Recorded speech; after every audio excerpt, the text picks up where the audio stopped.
श्रीराम जय जय राम। श्रीराम जय जय राम। श्रीराम जय जय राम।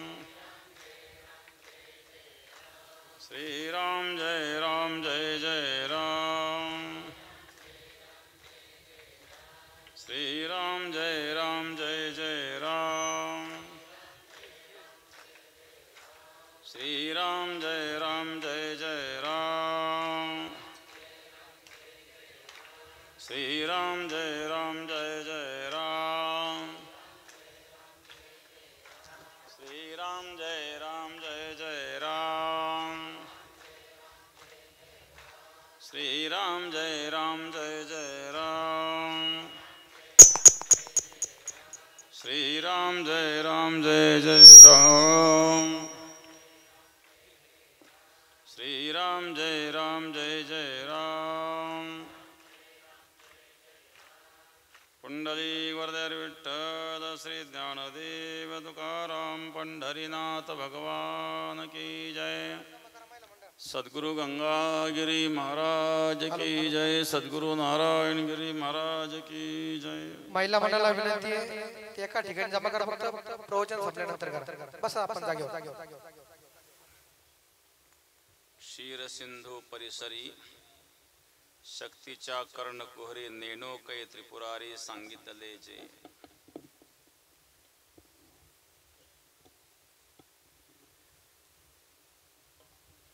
गंगा विशुद्धम नितपाद स्पर्शम सरोवेष्टितम चुंबितम पुण्यस्थानम सराली सितंतम समाधिस्तमूर्तिम नमामि गंगागिरियोगिराजम.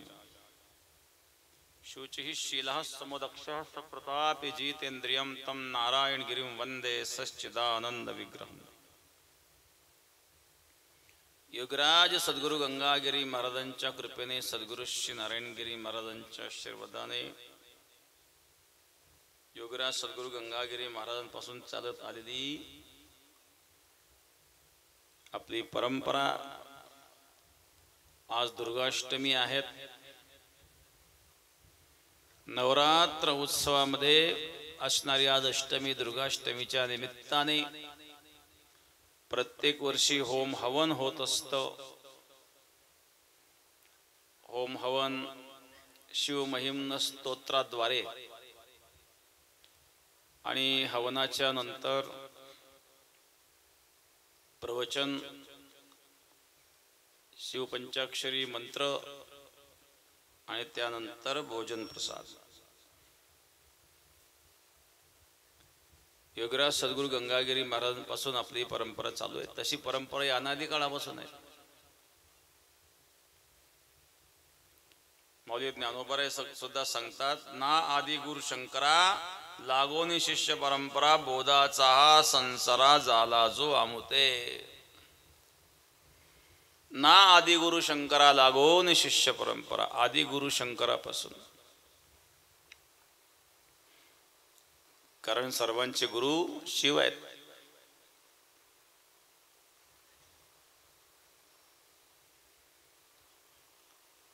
सर्वात मोठे वैष्णव शिव आहेत. सर्वात मोठे शैव विष्णू आहेत.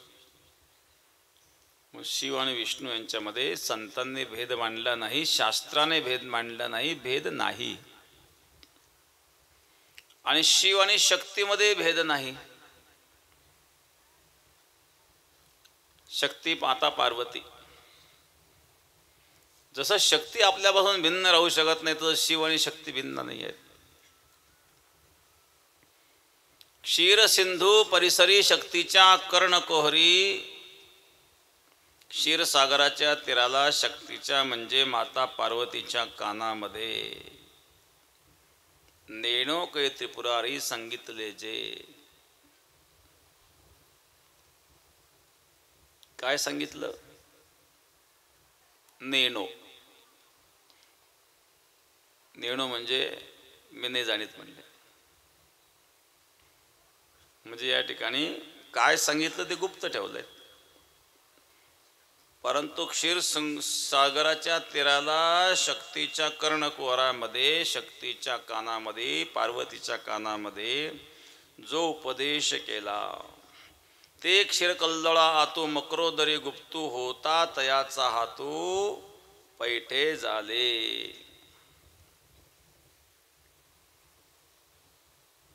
ते क्षीरकल्लोळा आतू, क्षीरसागराच्या तीराला एकांतात भगवान शिव पार्वतीला उपदेश करतात. उपदेश हा एकांतात असतो.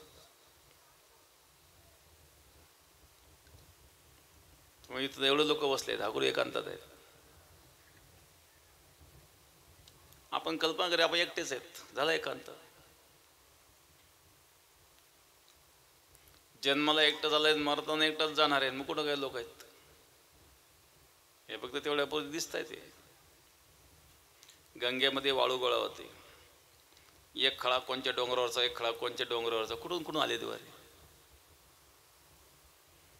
बरं, जसा प्रवाह असेल तसे गोळा होतात. ते जिथे जास्त प्रवाह तिथे जाळ वाळू तयार होते. त्याच्यापेक्षा कमी प्रवाह दिले त्याच्यापेक्षा थोडी बारीक वाळू, आणखी प्रवाह कमी असेल आणखी बारीक वाळू, एकदम प्रवाह कमी असेल मग घेसू तयार होते.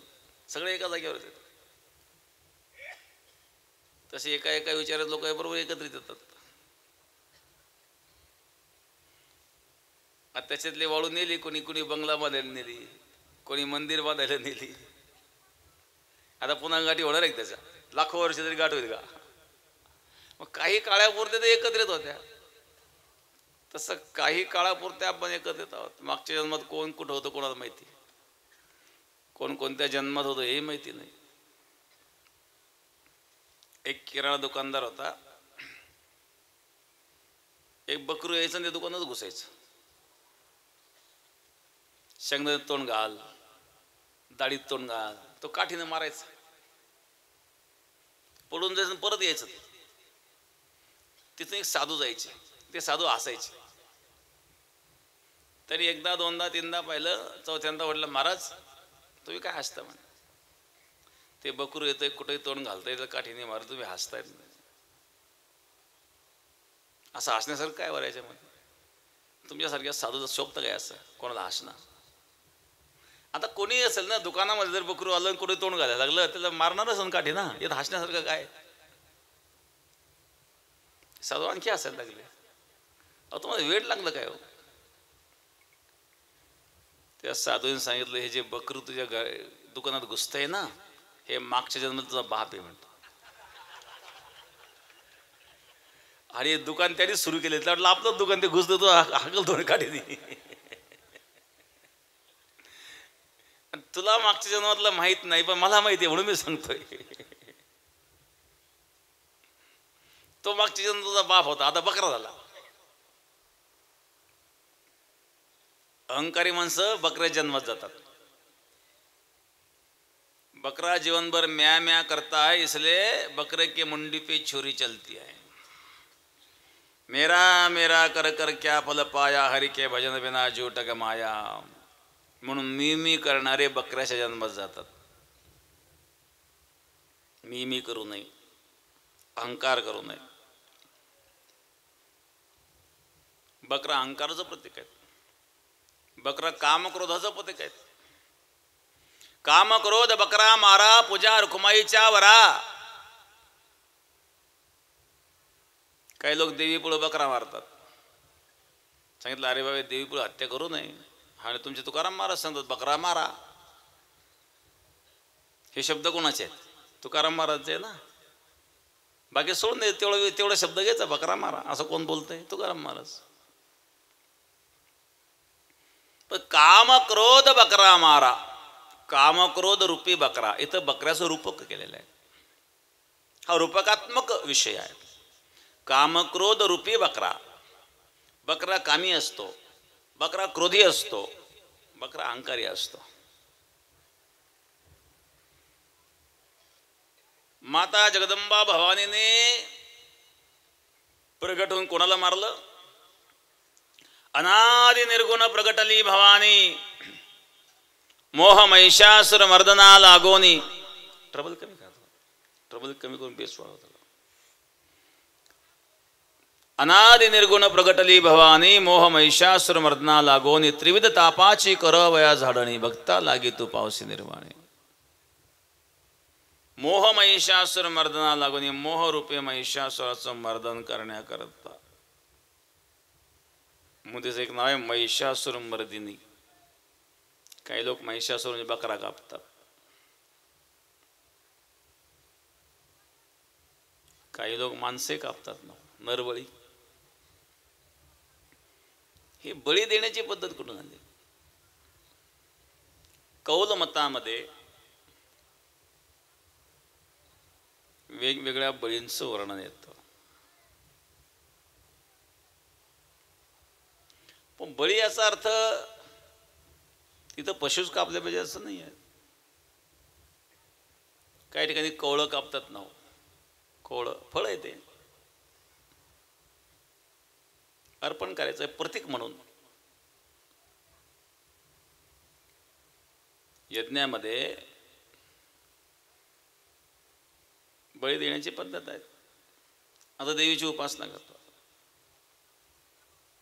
देवीला तुम्ही गोड भात खाऊ घाला. देवीचं वाहन काय? काय वाहन आहे? सिंह. सिंह भात खात असतो. बरं, देवीला खाऊ घाला सिंह उपोषित ठेवावं लागतं. मी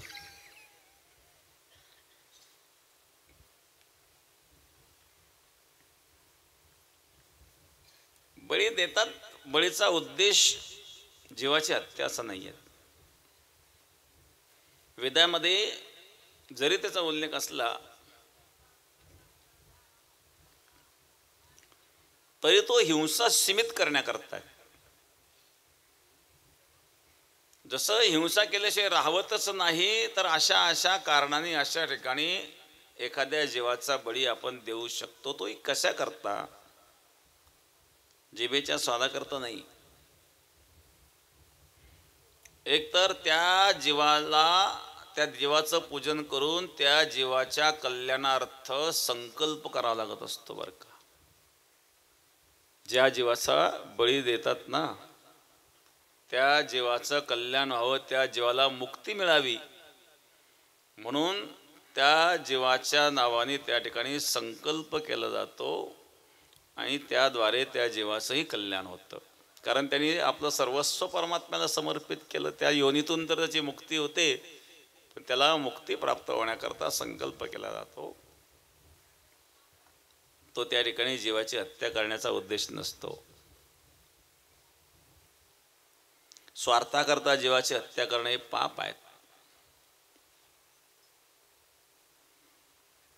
आणि अशा प्रकारे पाप करायला शास्त्र सांगत नाही. भागवतामध्ये वर्णन आहेत. प्राचीन बरी राजा, प्राचीन बरी राजाला नारदजी भेटायला आले. नारद प्राचीन बरीला म्हणलेत, आजपर्यंत मी खूप पापी पाहिले, पण तुझ्या इतका पापी नाही पाहिला. प्राचीन बरी म्हणले, मी राजा आहेत, प्रजेचं पालन करतो, मी काय पाप केलं? या प्राचीन बरीने एवढे यज्ञ केले होते की त्याच्या संपूर्ण राज्यात कुश उगवलं महाराज. एवढे यज्ञ केले होते. मग मी यज्ञ केले, मी तर माझ्या धनाचा सदुपयोग केला, वेदाच्या आज्ञेचं पालन केलं, मी काय पाप केलं? नारदाने सांगितलं, तू पाप हे केलं की तू त्या यज्ञामध्ये जीवाची हिंसा केली. आणि मग जीवाची हिंसा केल्याच्या नंतर ज्या जीवाला तू मारलं ते शत्रू निर्माण झाले ते, मग ते तुला सुडवणार. जेवढे जीव तू मारले तेवढ्या वेळातला जन्म घेऊन मारावं लागेल, तेवढे लोक तुला मारित राहतील. काही काही लोकांना खूप अन्याय होता, अत्याचार होता. आपण तू या माणसावर अन्याय अत्याचार कसा? याचा अर्थ त्याने पूर्वी कोणाला तरी अन्याय केला असेल, ते भोगतोय आज. कर्माचं ऋण वैर हत्या हे तो न चुके न देता. ऋण वैर आणि हत्या ही कधीच कोणाला चुकत नसते. म्हणून वैर निर्माण करून घेऊ नये. द्रौपदीला भर सभेमध्ये दुर्योधनाच्या आदेशाने दुःशासन नग्न करण्याचा प्रयत्न करीत होता भर सभेत. किती वाईट घटना आहे. पांडवांची पत्नी आहे, ती महाराणी आहेत आणि तिला कोणी सभेत नग्न करण्याचा प्रयत्न करतोय. असं काय अपराध केला त्या द्रौपदीने?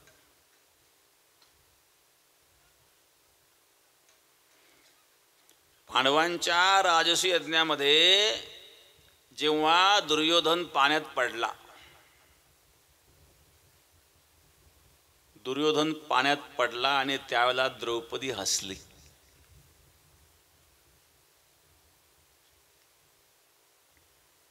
आणि हे दुर्योधन पाहिलं. दुर्योधन राग आला नव्हता. दुर्योधन पाण्यात पडलेलं पाहिल्यावर द्रौपदी हसली. काही ठिकाणी तर असं म्हणतात की अंधस्य पुत्र अंधाहा असा उच्चार द्रौपदीने केला. महाभारतात तसं काही उल्लेख नाही आहेत, आणखी कुठल्या ग्रंथात असे सांगता येत नाही. पण द्रौपदी झरक्यातून पाहिलं आणि हसली. इतरही स्त्रिया हसल्या, पण द्रौपदीच्या हसण्याचा दुर्योधनाला राग आला आणि दुर्योधनाने प्रतिज्ञा केली, एक दिवस या द्रौपदीला भर सभेत नग्न केल्याशिवाय राहणार नाही, तर मी नावाचा दुर्योधन. म्हणजे तिथून शत्रुत्वाची ठिणगी पडली. म्हणजे हा प्रसंग का घडला तर त्याचं बीज तिथं निर्माण झालेलं आहे. कोणी द्रौपदीचा काय अपराध होता तिथं अपराध दिसत नसला तरी कुणीतरी पडलंय आणि आपण हसतोय, तर जो मनुष्य पडला त्याच्यावर आपल्या हसण्याचा काय परिणाम होतो याचा विचार आपण कधी करीत नाही. पण त्याने ते मनामध्ये ठेवलं आणि शेवटी त्याचा परिणाम एक दिवस झाला. द्रौपदीला भर सभेत नग्न करण्याचा प्रयत्न घडला. काही लोक म्हणतात, महाराज आम्ही एवढे परमार्थ करतो पण तरी आमच्या जीवनात असं का? कधी चांगलं घडत नाही, उलटच घडतं. याचा अर्थ उलट करून ठेवले तर पूर्वी प्रारब्ध. तू प्रारब्ध उलट तयार करून ठेवलेलं आहे. तू आता चांगलं वागतोय हे बरोबर आहे, याचे फळं पुढे मिळणार आहेत. पण आता जे भोगतोय, बोगे जाणीजे केले पूर्वजन्मीचे, झाड जाणीजे फुले, मानस जाणीजे बोले, भोगे जाणीजे केले पूर्वजन्मीचे. जे आपण भोगतो ते पूर्वजन्मीचं फळ भोगतो, पूर्वकर्माचं फल भोगतो. संचित क्रियामान प्रारब्ध.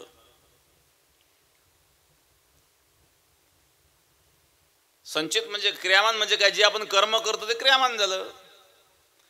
आंब्याचं रोप लावलं क्रियामान, पाणी घातलं क्रियामान, खत घातलं क्रियामान, 2-5 वर्ष खत पाणी घातलं म्हणजे त्या झाडाला पुष्टी मिळाली, त्याला संचित. आणि त्यानंतर फळ आलं, फळ आलं म्हणजे प्रारब्ध. प्रारब्ध कुठून आलं? आपल्याच कर्माचं फल प्रारब्ध रूपाने समोर येतं. प्रारब्ध दुसरं कुठून नाही आलेलं. पाऊस सुरू झाला का?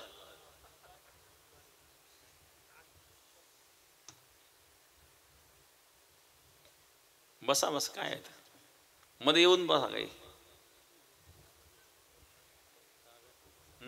काय करायचं? मध्ये जागा राहिली नाही. आता पुढच्या वर्षी पण होईल तो मंडप. आता तो मंडप आम्हाला वाटलं या कार्यक्रमापर्यंत होईल, पण काही झाला नाही. तो झाला असता तर मग प्रश्न आला नसता. पण तो झाल्यानंतर सुद्धा पुरेल का नाही याची गॅरंटीच नाही. जाईल पाऊस निघून, काही काळजी नाही करू. जा दे, भेदले. काल पाणी होतं इथं, योगा केलं ते येता येतच आलं तुम्हाला. संचित क्रियामान प्रारब्ध. क्रियामान जे कर्म करतोय क्रियामान झालं. केलेलं कर्म जोपर्यंत त्याचा फलभोग होत नाही तोपर्यंत ते संचित आहेत. एखादं काम केलं तुम्ही, कष्ट केले, तुम्हाला पगार मिळणार आहे, पण तो पगार मिळाला नाही. जोपर्यंत मिळणार नाही तोपर्यंत संचित आहेत. पगार मिळाला म्हणजे ते प्रारब्ध.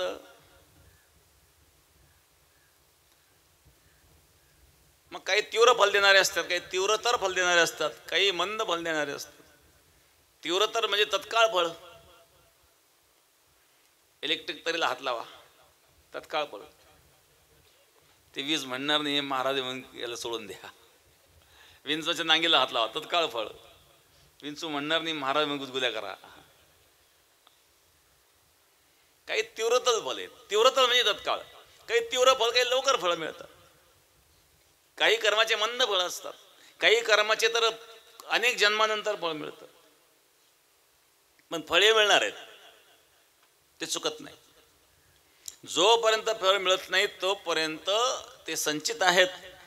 फलरूपाने समोर येतं, त्याला प्रारब्ध असं म्हणतात. प्रारब्धाचे देखील काही प्रकार सांगितलेले आहेत.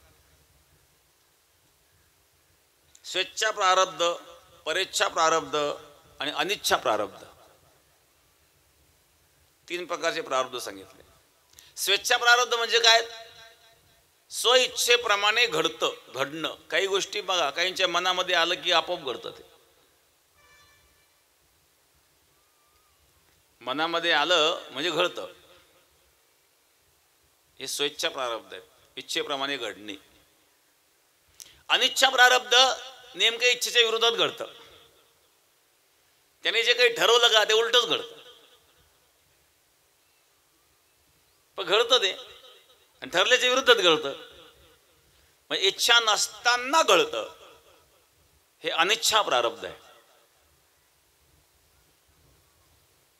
तिसरे परेच्छा प्रारब्ध, आपलं प्रारब्ध दुसऱ्याच्या इच्छेवर अवलंबून आहे.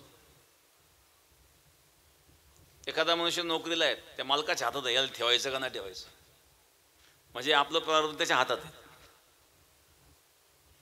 एखाद्या ठिकाणी अतिरेकाने बॉम्बस्फोट केला, काही लोक मेले, नेमके तेच तिथं कसे काय सापडले, त्याच वेळेला कसे सापडाव, ते जर आधी निघून गेले असते तर. नेपाळमध्ये भूकंप झाला होता बघा 5-7 वर्षापूर्वी. त्यावेळेला ते रामदेव बाबा तिथं होते नेपाळला भूकंपच्या वेळेला, आणि त्यांचं प्रारब्ध असं बलवान की त्या बिल्डिंग मधून ते बाहेर आले आणि 1 मिनिटात भूकंप झाला. कदाचित 2-4 मिनिट जर ते लेट झाले असते तर त्या भूकंपाच्या त्या बिल्डिंगमध्ये दबले पण असते. याचा अर्थ ते वाचले म्हणजे प्रारब्ध होतं. याला कोणतं प्रारब्ध म्हणायचं?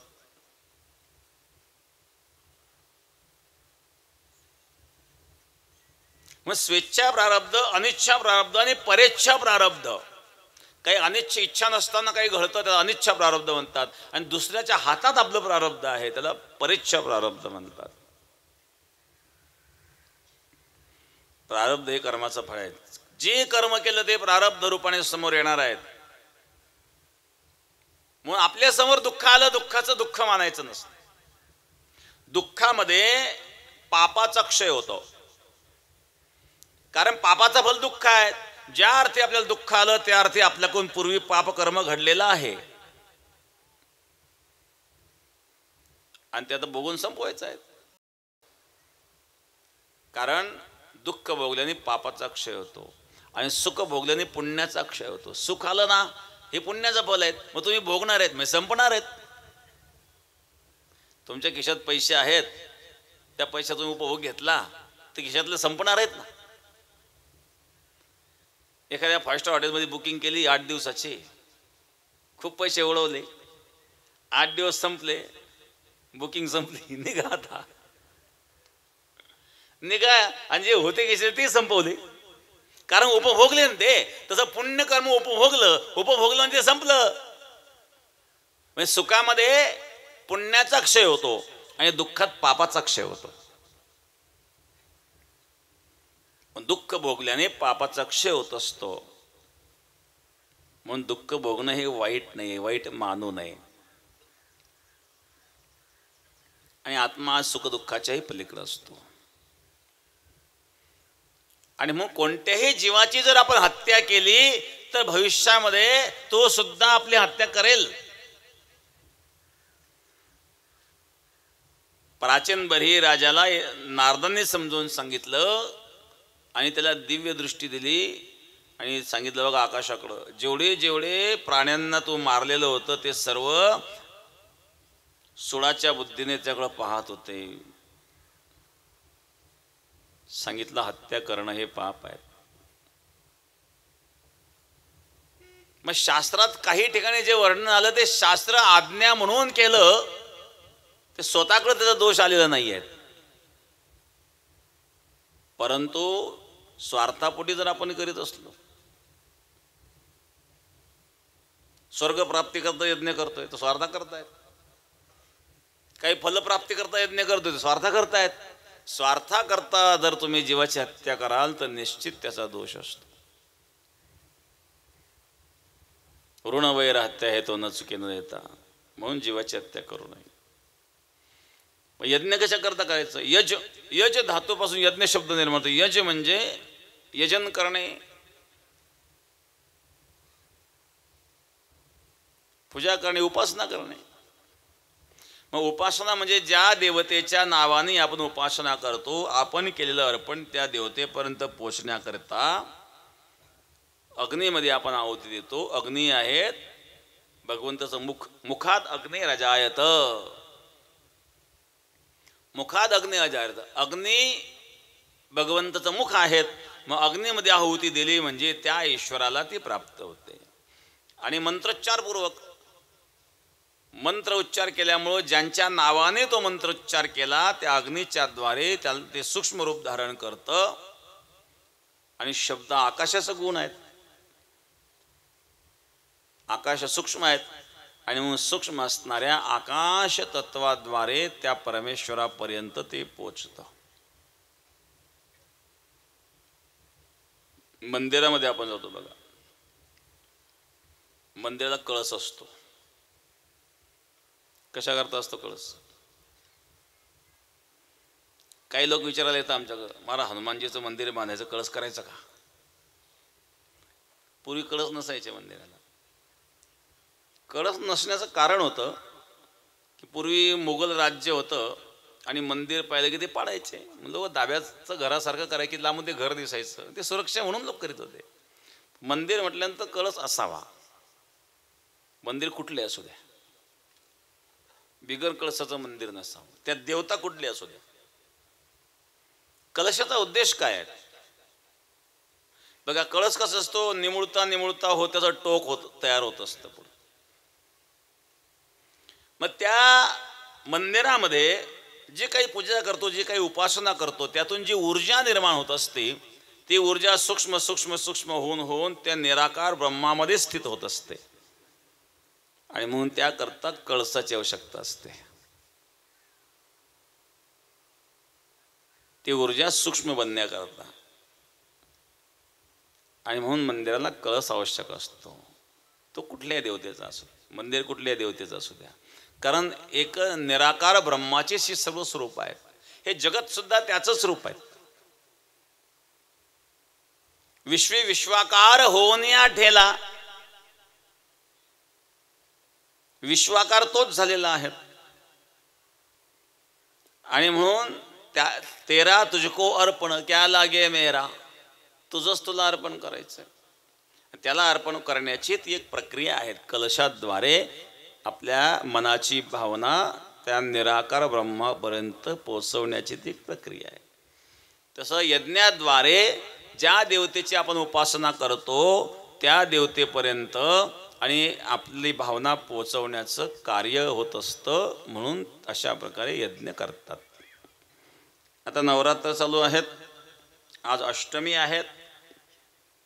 नवविध भक्तीच्या करोनी नवरात्रा करोनी पोटी मागेन ज्ञानपुत्रा, अनादि निर्गुण प्रगटली भवानी मोह महिषासुर मर्दना लागोनी त्रिविध तापाची करावया जाळणी.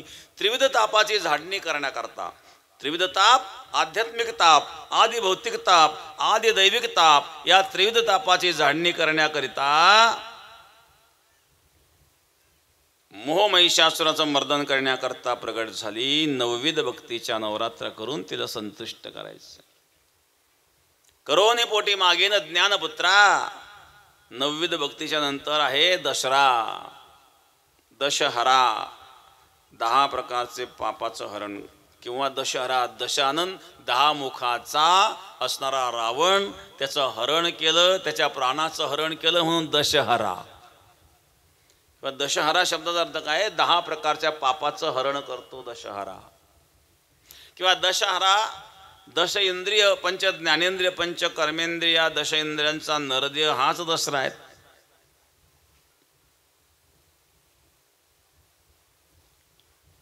आणि म्हणून अशा प्रकारे दसऱ्याला रावणाचं दहन केलं जातं. हा रावण दशानन दशमुख आहेत. भगवान रामचंद्र विजयी झाले, लंकेवर विजय मिळवला दसऱ्याच्या दिवशी. नवविध भक्तीनंतर 10वा आहेत. नवविध भक्तीच्या करोनी नवरात्रा करीन पोटी मागे ज्ञानपुत्रा. भक्तीनंतर ज्ञान आहे, पुढे भक्तीने धरले हाती मागे ज्ञान वैराग्य धर्म येती. ज्ञान भक्तीचा पुत्र आहेत, भक्ती ज्ञानाची जननी आहेत. आणि म्हणून दशरा म्हणजे दशरा शब्दाचा अर्थ ज्ञान असाही होतो. नवविध भक्तीच्या नंतर ज्ञान आहेत. करोनी पोटी मागेन ज्ञानपुत्र. आज अष्टमी आहेत. देवीच्या नावाने या नवरात्रामध्ये आपण तसं महिम्न स्तोत्राने या ठिकाणी हवन करतो, कारण शिव आणि शक्ती भिन्न नाही आहेत. क्षीरसिंधू परिसरी शक्तीच्या कर्ण कोहरी. क्षीरसागराच्या तीराला एकांतामध्ये माता पार्वतीची इच्छा आहे.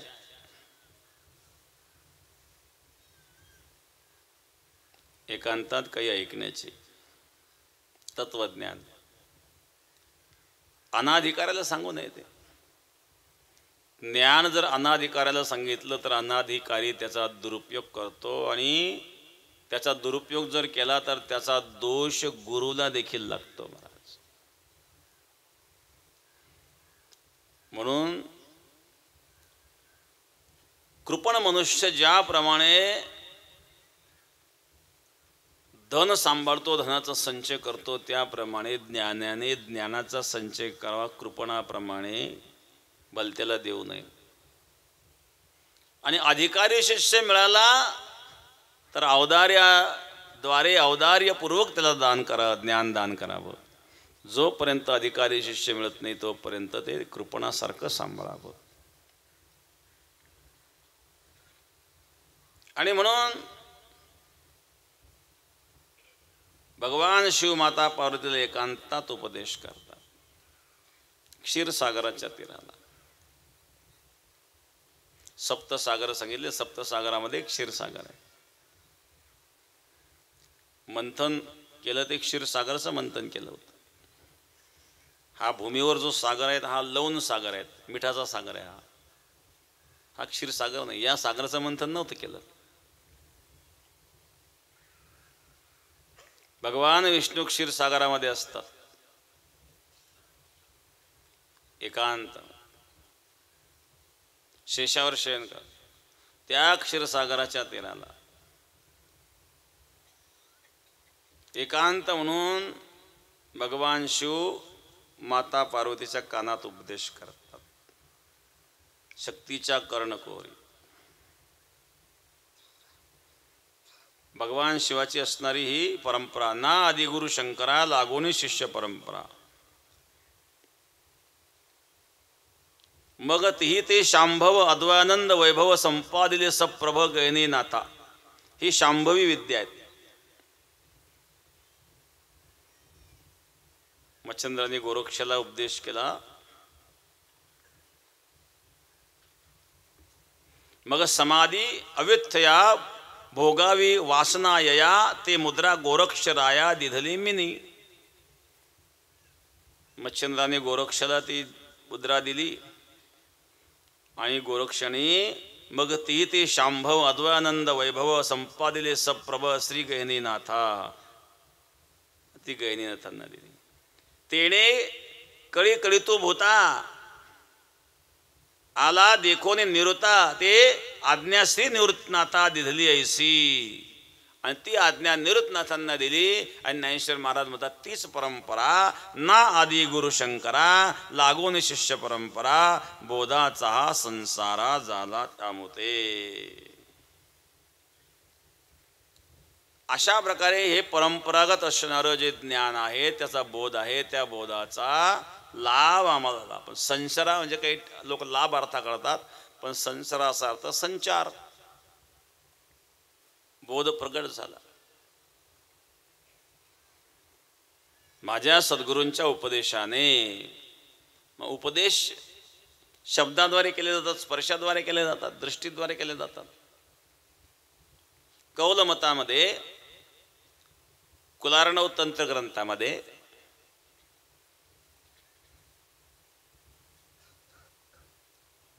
वेगवेगळ्या प्रकारचे वर्णन आलेले आहेत. उपदेशाचं शब्दाद्वारेच उपदेश केला पाहिजे असं काही नाही. नुसतं पाहिलं कृपादृष्टीने तरी ज्ञान होतं, किंवा एखादं स्मरण केलं तरी त्याचं ज्ञान प्राप्त होऊ शकतं. वास्तविक सद्गुरूच्या प्राप्तीकरता जिज्ञासा असावी लागते. वाल्या कोळ्याने कोणती जिज्ञासा केली होती? वाल्या कोळ्याने अपेक्षा केली होती का गुरु भेटावं म्हणून? नारद आले, ते नारदाला बांधून ठेवलं त्यांनी. नारदाने जेव्हा सांगितलं वाल्या कोळ्याला, अरे बाबा मला सोडून देऊ, तर काय खरं आहे, ज्याच्याकरता तू एवढं करतोय त्यांना काही घेणं नाही. म्हणजे असं कसं काय? विचारून पहा म्हणले. तू सुटून जायकरता करतोय मी उद्योगी. ते नारदाला बांधून ठेवलं.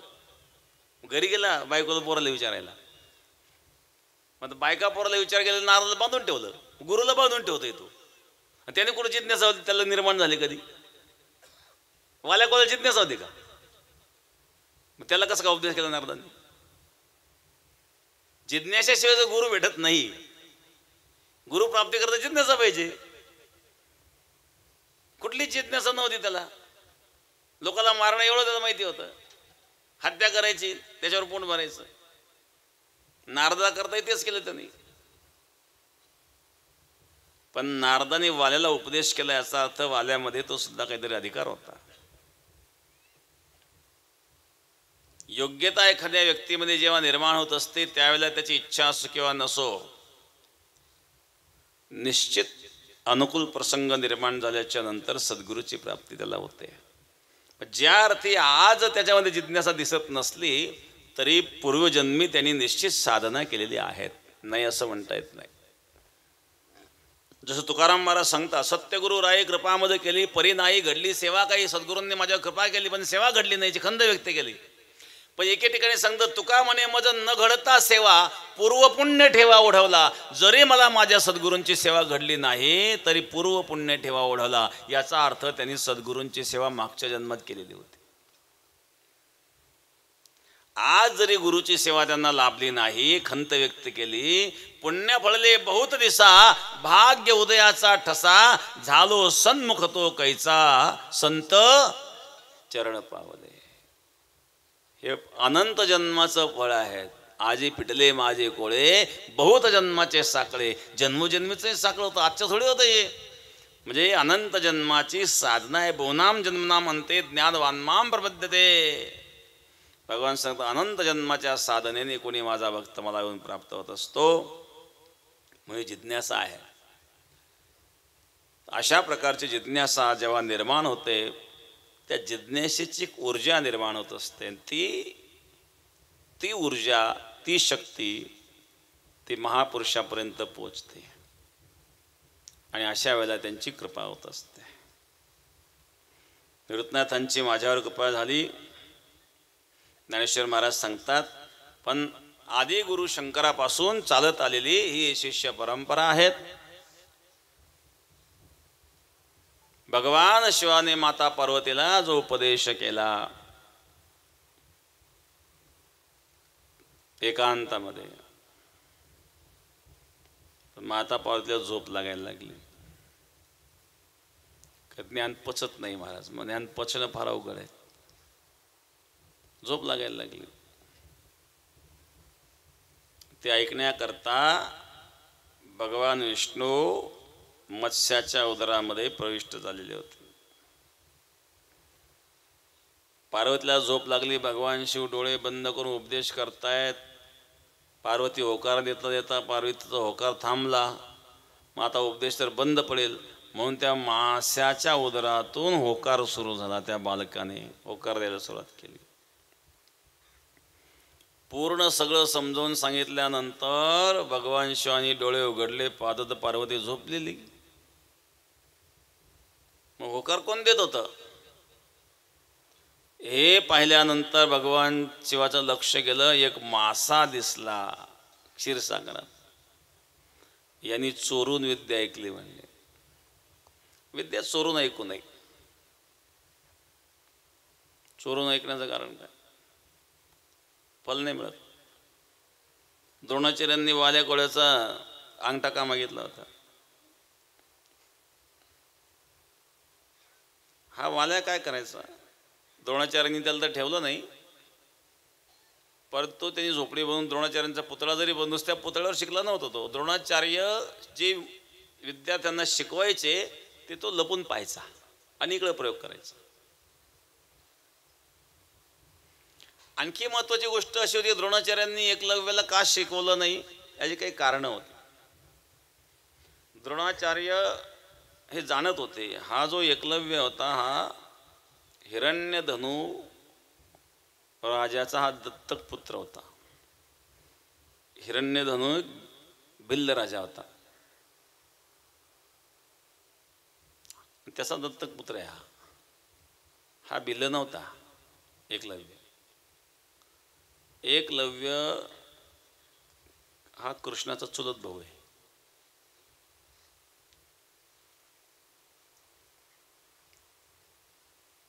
ब्रह्मवैवर्त पुराणामध्ये एक कथा आहे. मग तो भिल्ल राजाकडे कसं काय गेला? तो पहिल्यापासून पराक्रमीच होता. त्याचा अंगठा कापल्यानंतर सुद्धा तो पराक्रमीच होता. त्याच्या पराक्रमावर काही परिणाम झालेला नव्हता अंगठा कापल्यानंतर. पण त्याला सवय होती, कधीही दोन बाजू असताना तो अन्यायाचीच बाजू घ्यायचा आणि त्यांना विजय सुद्धा मिळवून द्यायचा.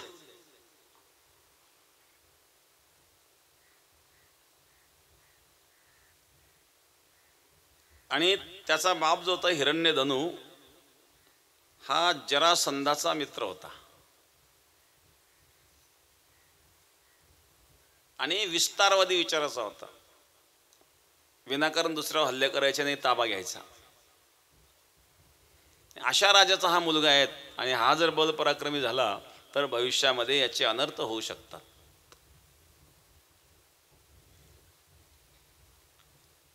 आणि हा ज्या वेळेला जरासंधाने मथुरेवर 17 वेळेस स्वारी केलीत ना, हा जरासंधाबरोबर येत होता कृष्णाची लढायला. हा युद्धामध्ये कृष्णाच्या हातून मारले गेलेले आहेत एकलव्य.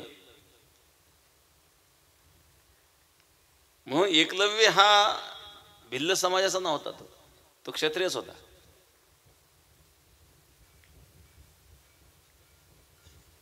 परंतु ज्या वेळेला एखादा मनुष्य एखाद्या आपल्या विद्येचा दुरुपयोग करण्याचा प्रयत्न करतो तर त्यावेळेला अशा वेळेला त्या व्यक्तीला त्या विद्येपासून रोखावं लागतं.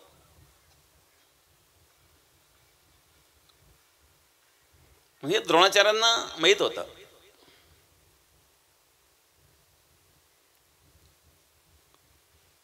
तर द्रोणाचार्यांनी अंगठा मागण्याचं हे कारण होतं की त्याला ठेवलं नाही द्रोणाचार्यांनी, परंतु त्यांनी लपून लपून ती विद्या ग्रहण केली.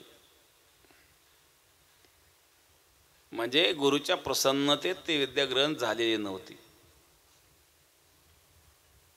जसं कर्णाने विद्या ग्रहण केली, परंतु गुरुची प्रसन्नता कर्णाला प्राप्त करता आली नाही आणि म्हणून कर्णाला शेवटी त्या विद्येचा उपयोग झाला नाही. भगवंताने जेव्हा अर्जुनाला गीतेचा उपदेश केला त्यावेळी कोण कोण होते? तर सारथी भगवान होते आणि अर्जुन होता. तिसरं कोण होतं? हनुमानजी होते ना.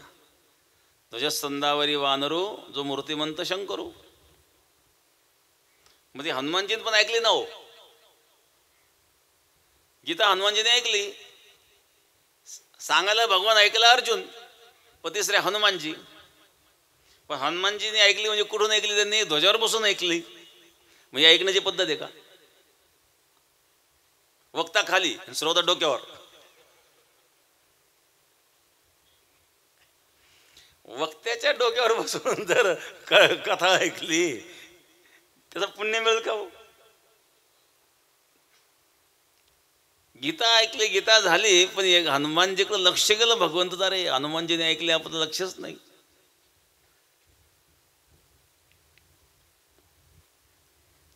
स्वामी अखंडानंद सरस्वतींनी या विषयावर सुंदर चिंतन मांडलेलं आहे की त्यांनी सांगितलं की त्यावेळेला भगवान कृष्णाने हनुमानजीला शाप दिला होता, तुम्ही पिशाच योनीला जाल म्हणले. हनुमानजी म्हणले मी काही मुद्दाम केलं नाही. म्हणले तर ऐकायला आले तर कान बंद करू का म्हणले. मी माझी काय चूक आहे त्याच्यामध्ये. चूक नाही, पण ऐकण्याची पद्धत चुकीची आहे ना. ठीक आहे म्हणले, पिशाच तर पिशाच, मग त्यातून मुक्ती करता मार्ग सांगा. त्याला भगवान कृष्णाने सांगितलं पिशाच योनीमध्ये जेव्हा तुम्ही गीतेचं विवेचन कराल तेव्हा तुम्ही त्यातून मुक्त व्हाल. म्हणून हनुमानजीने गीतेवर एक ग्रंथ लिहिलेला आहे. त्या ग्रंथाचं नाव आहे पैशाच गीता. हे हनुमानजीने लिहिलेले आहेत आणि पिशाच्या अवस्थेत असताना लिहिलेली आहेत. पैशाच गीता. हा प्रसंग का घडला तर भगवंताने अर्जुनाला उपदेश केला, पण हनुमानजीने तो ऐकला, पण कुठं वरून डोक्यावर बसून ऐकला. तसं या ठिकाणी भगवान शिव माता पार्वतीच्या कानामध्ये उपदेश करताय. क्षीरसिंधू परिसरी शक्तीच्या कर्णकुहरी. नेणोके त्रिपुरारी सांगितलं जे, शक्तीच्या कानात जे सांगितलं ठीक आहे सांगितलं. पार्वतीला झोप लागली, होकार दिला मच्छिंद्रनाथ, म्हणजेच मच्छाच्या उदरातून त्या जीवाने. भगवान शिवाचं लक्ष गेलं आणि भगवान शिवाला क्रोध आला. चुकीच्या पद्धतीने ऐकणं, लपून ऐकणं हे योग्य नाही आहे. आणि म्हणून त्रिशूळ मारून फेकला भगवान शिवाने. तो त्या मास्याच्या कल्ल्याला लागला आणि त्या कल्ल्याला छिद्र पडलं. आणि म्हणून नाथ परंपरेमध्ये तेच मच्छिंद्रनाथ झाले. नाथ परंपरेमध्ये कानाला छिद्र पाडतात ना, कानामध्ये कुंडला घालतात, कानफाळे म्हणतात. ही परंपरा तिथून सुरू झाली. भगवान विष्णूच हे मच्छिंद्रनाथाच्या रूपाने त्या ठिकाणी होते. भगवान शिवाने सांगितलं या विद्येचा तुला आता उपयोग होणार नाही, परंतु कलियुगामध्ये मच्छिंद्रनाथ या नावाने तुमचा अवतार होईल आणि त्या ज्ञानाचा उपयोग तुम्ही जगाकरता कराल. ती परंपरा मच्छिंद्रनाथ, गोरक्षनाथ, त्यानंतर गोरक्षनाथांचे अनेक शिष्य, त्यापैकी एक शाखा आहे गहिनीनाथांची. गहिनीनाथ निवृत्तीनाथ महाराजांना ज्यांनी उपदेश केला. यात मतभेद आहेत. काहींचं मत आहे त्र्यंबकेश्वरला उपदेश केला, काहींचं मत आहे आपेगावला उपदेश केला. पण त्र्यंबकेश्वरला उपदेश केल्याचंच अनेकांमध्ये मान्यता आहे की त्र्यंबकेश्वरला ज्यावेळेला प्रदक्षिणा करीत होते विठ्ठलपंत रुक्मिणी आपल्या मुलांना घेऊन, अचानक रात्री वाघाच्या डरकारीचा आवाज आला. सगळे घाबरले, धावपळ सुरू झाली. त्यातून निवृत्ती निसटला आणि निवृत्तीला खूप शोधलं, पण निवृत्ती काही सापडला नाही. तर निवृत्ती एका गुफेत गेला. त्या गुफेमध्ये मच्छिंद्रनाथ, गोरक्षनाथ आणि गहिनीनाथ तिघही बसलेले होते. जे ब्रह्मगिरी पर्वतावर गंगाद्वार आहेत तिथं मच्छिंद्रनाथाची गुफा आहेत ना, आणि तिथं निवृत्तनाथ गेल्यानंतर निवृत्तनाथ हा 7 वर्षाचा होता. 7 वर्षाचा बालक इतक्या घनदाट जंगलामध्ये आला कसा, कोण आहे? अंतर्दृष्टीने पाहिल्यानंतर लक्षात आलं की हा दिव्य बालक आहेत. आणि म्हणून गोरक्षनाथांनी गहिनीनाथांना सांगितलं याला तुम्ही उपदेश करा. आणि मग योग ज्ञानाचा उपदेश, योग साधनेचा उपदेश, योगिक, कारण नाथ परंपरा ही योग्यांची परंपरा आहेत, सिद्धांची परंपरा आहेत. आणि गहिनीनाथांनी निवृत्तनाथांना उपदेश केला. ज्ञानोबाराय सांगतात तीच परंपरा भगवान शिवापासून आलेली, ना आदिगुरु शंकरा लागोनी शिष्य परंपरा, आणि हा जो बोध आहेत या बोधाचा संचार आमच्यामध्ये झाला, अशी आमची परंपरा आहे. परंपरागत जो मंत्र विधीपूर्वक आपण श्रवण करतो त्याचा विशेष लाभ होत असतो. मननात त्रायते येते मंत्र, मनन करणाराला जो तारतो त्याला मंत्र म्हणतात. काया कासी गुरु उपदेशी, तारक मंत्र दिला आम्हासी. मंत्र जाप मम दृढ विश्वासा. दृढ विश्वास त्यावर असावा. दृढ विश्वास असेल तर मंत्र हा तारक होत असतो. तर अशा प्रकारे शिवपंचाक्षरी मंत्र या नाथ परंपरेमध्ये असतो. संन्यासी परंपरेमध्ये सुद्धा ज्यावेळेला संन्यासाचे 5 मंत्र दिले जातात त्यामध्ये नवनाथ 84 सिद्धों में बैठकर गुरुदत्त ने कहा हा शब्द तिथं येतो ना. मग नवनाथ 84 सिद्धों में बैठकर गुरुदत्त ने कहा म्हणजे काय झालं तिथं? ही सिद्धांची परंपरा आहे. संन्यासी परंपरेमध्ये सुद्धा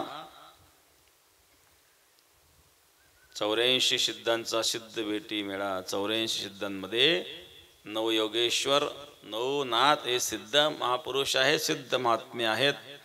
आणि म्हणून त्यांनी जो उपदेश केला एकांतामध्ये, एकांतात याचा अर्थ एकाग्रतेने आपण श्रवण केलं तर जिथं आपण असतो तिथं एकांत असतो.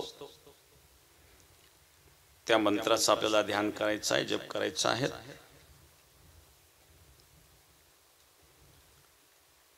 सर्वांनी इकडं आमच्याकडे उजवा कान येईल असं बसायचं.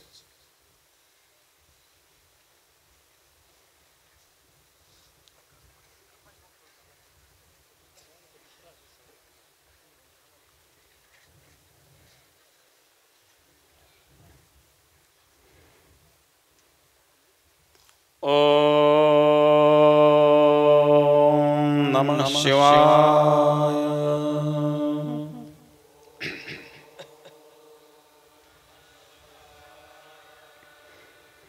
ओम नमः शिवाय.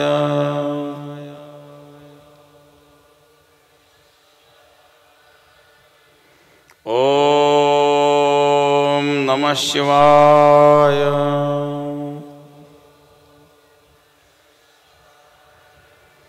ओम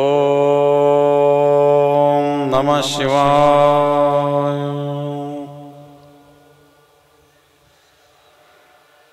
ओम नमः शिवाय.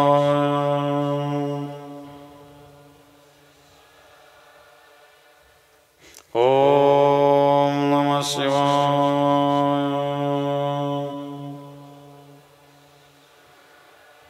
ओम नमः शिवाय. ओम नमः शिवाय.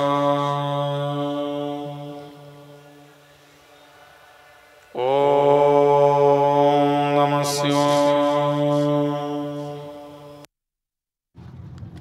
कामदम मोक्षदम चैव. कामना ही पूर्ण होतात आणि शेवटी जीवन मुक्ती प्राप्त होते. नमः न मम म्हणजे माझं काही नाही आहे, जे प्रभू आहे ते तुझे, तुला सर्वस्व समर्पण. शिव शब्दाचा अर्थ आहे कल्याण. जीवाचं कल्याण करणारं जे तत्व आहे त्याच्या नामाचं असणारे चिंतन. आणि माझे ज्ञानोबा सांगतात नामा परते तत्व नाही रे अन्यथा वाया अनेक पंथा जाशील. जरी नाम कुठलेही असेल तर हे नाम तारणार असतं. कारण हे जीवाचं नाम नाही, ईश्वराचं नाम आहे. जीवाचे नामाचे विपरीत गुण असतात, ईश्वराचे नाम रूप आणि गुण एक असतं. आणि म्हणून ईश्वराच्या नामाच्या चिंतनाचं महत्त्व असतं. दृढ विश्वासपूर्वक ज्या मंत्राचा आपण जप केला तर तो या जीवाचं कल्याण करीत असतो.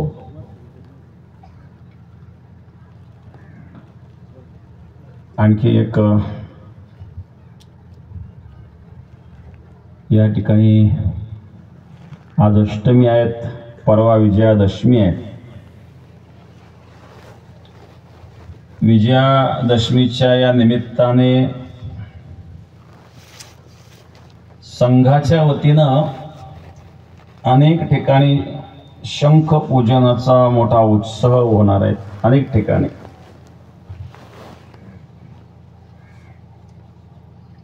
त्याच्यामध्ये जे सहभागी होणारे जे काही सर्व संघाचे कार्यकर्ते असतील, स्वयंसेवक असतील,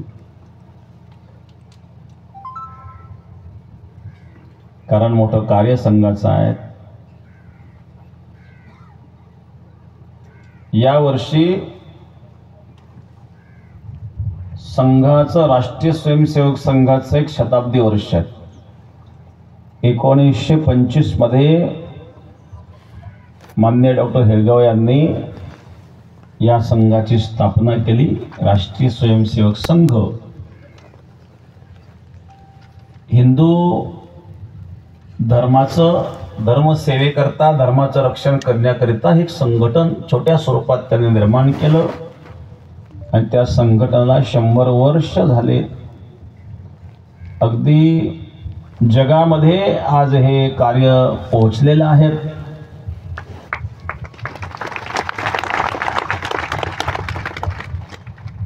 आणि खरोखर मुलांना जर चांगल्या प्रकारचे संस्कार लागावे असं वाटत असेल तर अवश्य मुलांना शाखेत पाठवावं, कारण तिथं शिस्त लागते. संघामध्ये एक शिस्त आहे, धर्माबद्दल आदर निर्माण होतो, स्वयंशिस्त कशी असावी हे ज्ञान प्राप्त होतं. आणि व्यसनापासून जर मुलं आपल्याला दूर ठेवायचे असेल तर अवश्य संघाच्या शाखेमध्ये मुलांना जर आपण पाठवलं तर चांगल्या प्रकारचे संस्कार लागतील. मोठं कार्य संघाच्या माध्यमातून चालू आहेत. यावर्षी 15 ऑगस्टला भाषणातून प्रधानमंत्र्यांनी सुद्धा आपल्या भाषणातून संघाच्या या कार्याचं वर्णन केलं, कारण देशाचे प्रधानमंत्री नरेंद्र मोदीजी देखील एक संघाचे कार्यकर्तेच आहेत.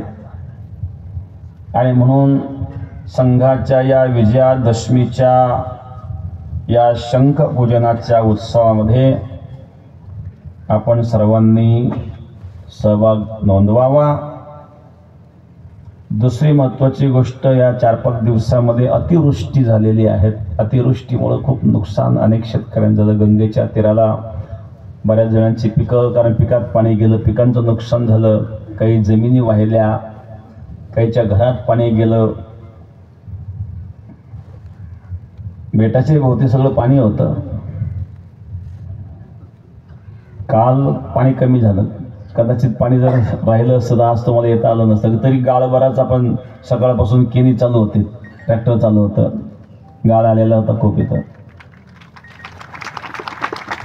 तर अशी परिस्थिती होती की आज कार्यक्रम फक्त विद्यार्थ्यांमध्ये करून घ्यावा लागतो का काय, अशी परिस्थिती होती. परंतु भगवंताच्या कृपेने गंगेचं पाणी ओसरलं.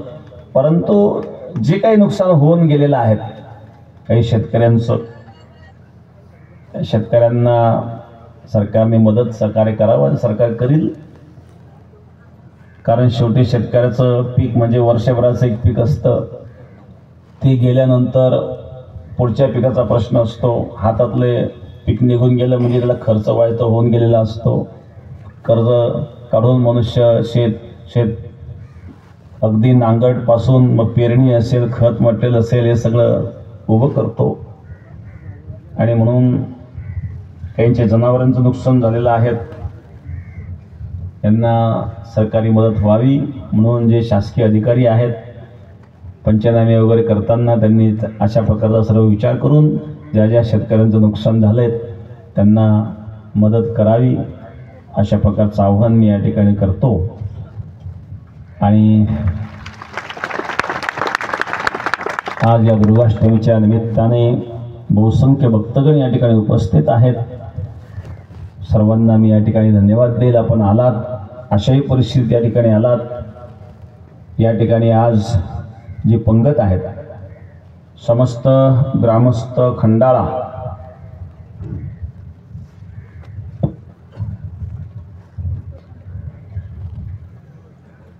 सद्गुरू गंगागिरी महाराज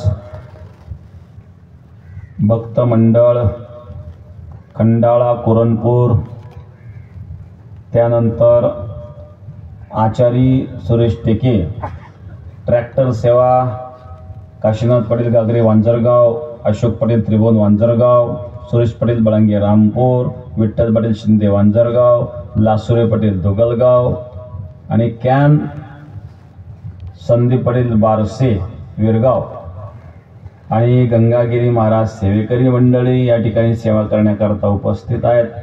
त्यांनाही धन्यवाद. मंडप व्यवस्था साई मंडप पुणतांबा श्याम कणसे, ज्योती मंडप गवणगाव राहुल भाऊ गायकवाड, सद्गुरू मंडप गोंडेगाव मुकुंद भाऊ, त्याचप्रमाणे रामगिरी महाराज कृपा मंडप दादाभाऊ दांडे आणि साऊंड व्यवस्था गोकुळ साऊंड सिस्टीम गोकुळ भाऊ शिंदे डवाळा. अशा प्रकारे यांची सर्वांची सेवा आहेत आणि वाढण्याची सेवा या ठिकाणी उपस्थित असणारे महिला मंडळ असतील, काही तरुण मंडळ असतील, त्यांनी करायची आहेत. आता मंडपात सर्व मावणार नाही, म्हणून आपले जी आखणी केली आहे त्या आखणीप्रमाणे आपण सर्वांनी पंक्ती धरायच्या आहेत आणि महाप्रसाद घ्यायचा आहे. पुंडलिक वरदार विठ्ठल श्री ज्ञानदेव तुकाराम सद्गुरू गंगागिरी महाराज.